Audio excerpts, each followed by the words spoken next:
How much do you hate your job? When was the last time you actually tried to do something about it? This is not for the people who actually enjoy their job. This is for the people who despise their job. They hate it. They don't like anything about it. They don't like their bosses. They don't like the people they work with. They don't like anything about their job. Whether you're a server, I've been a server, I know what you go through. Whether it's the people that you deal with, especially if you're working in fast food, working in restaurants, all kind of odd jobs that you don't really agree with. And you probably end up at home pissed off every night. You probably drink your sorrows away. Why? Why are you still working at this job? Let me tell you a story. So I was in Denver.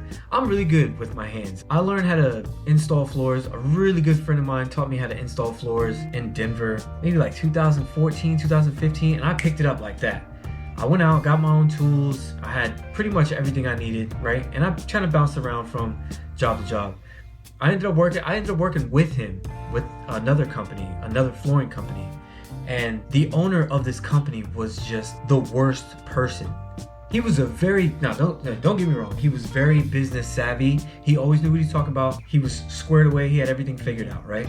But he had no idea how to work with the talent that he had working in his shop. It got to the point where he changed my job title, which I was an assistant installer. So I would go out with the people that installed floors for him, and I would just kind of help him out. I never really installed floors for him by myself because I didn't have my own work truck. I didn't have some of the things required, and I didn't have my own contractor's license, which was probably the biggest thing. And it wasn't a big thing for me. He still paid me well. He changed my title from assistant installer to janitor, and I would still go out with all the rest of the installers and kind of help put in floors. But whenever it was a small enough job where one installer can go and knock it out by himself, I would stay in the shop and pretty much clean up and make flooring samples, which was cool. At one point I went up to him and I asked him, hey man, what can I do to move up in this company? Because the company's kind of small. It was making $1 million revenue a year. It was doing really well, but I wanted to move up. I didn't want to install anymore. So I went and spoke to him. I said, hey, how do I become a salesperson? Because I want to be a salesperson. I wanted to learn not only the install side, I wanted to learn the sales side. He told me, yeah, okay, we can do this. There was a meeting that was going on. It was a small business meeting of the minds. It was a bunch of small businesses, contractors, you name it. You paid a yearly fee and you go to these meetings, and it's pretty much for getting referrals. Just whatever business you could think of, you name it, they had it there.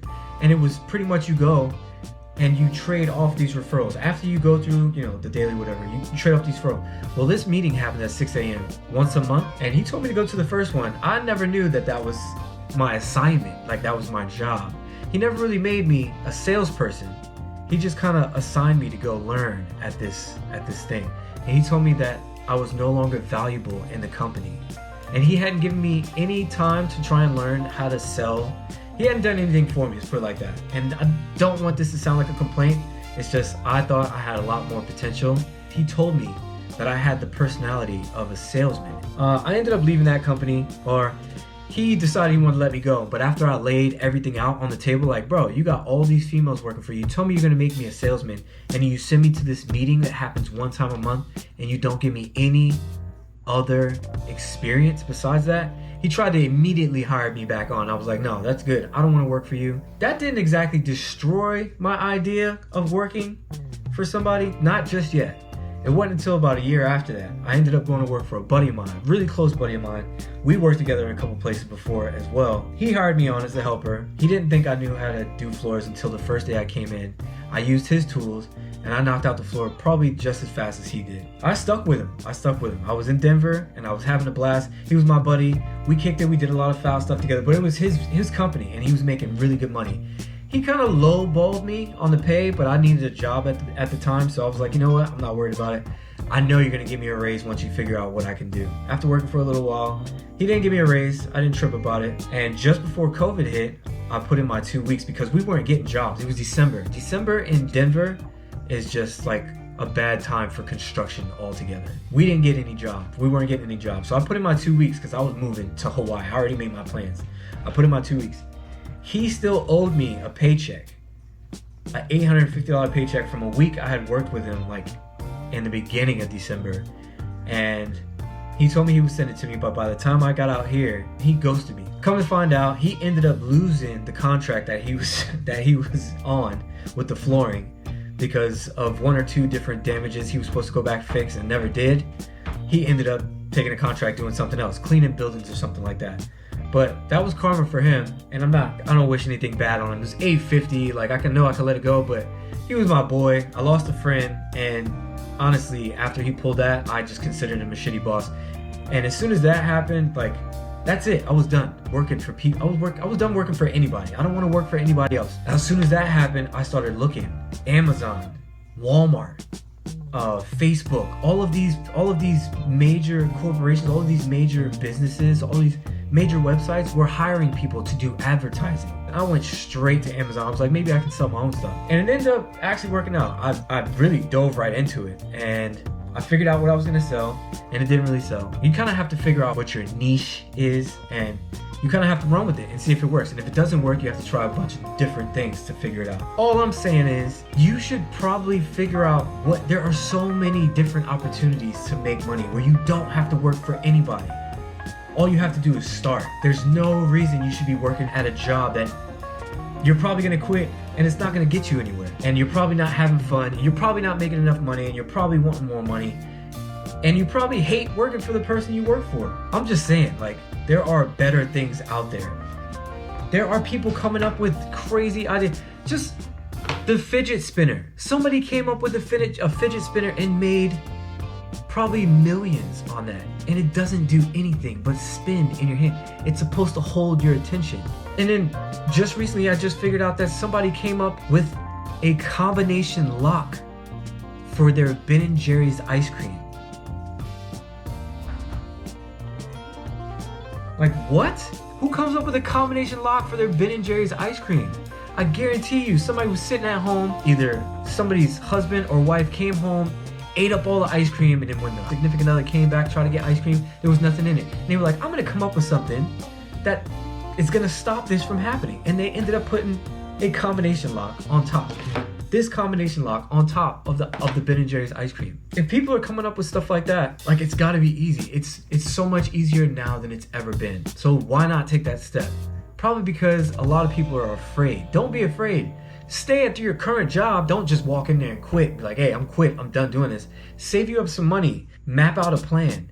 Figure out what you're gonna do to get away from it and never have to work for anybody again. It's so much easier than everybody assumes that it is.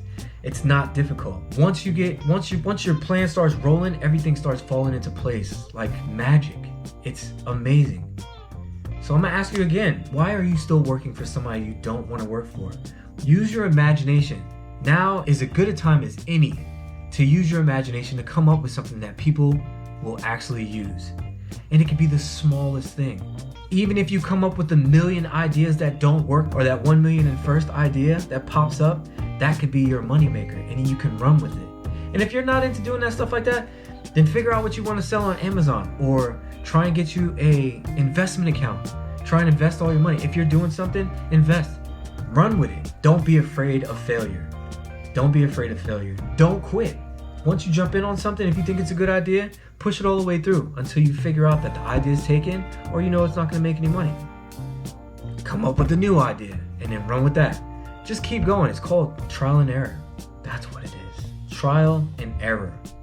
It is trial and error. If you don't try it, how will you know if it ever works? Just take the step. I'm here to try and motivate you guys to do more. And I've been thinking about this all day. It was the happiest day of my life when I quit my job and moved to Hawaii, and I will never look back. And I want to thank the people that I used to work for giving me that push, because they were trash. I mean, they were great entrepreneurs, but they were sorry managers, like people managers. And I'm not saying I'm any better, but I also don't work for anybody. What's stopping you? This has been bothering me all day, and I couldn't wait to make this video. And I said I was gonna wait to make quality videos, but whenever something pops in my head, I'm gonna throw it on this camera and you guys are gonna know about it. Make sure you like, comment, and subscribe. And yeah, what did you do today? You guys wanna see my animals? Oh, you was back there the whole time. That's Rosie. Oh, it is this one. Spiz Ice. This is Spice.